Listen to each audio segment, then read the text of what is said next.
How to manage hype train on Twitch. Hello guys, in this video I'm gonna show you how to manage hype train on Twitch. First thing, go to Twitch and then click this one here,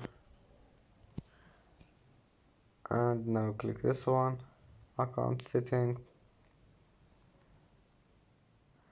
and then click this one, stream manager,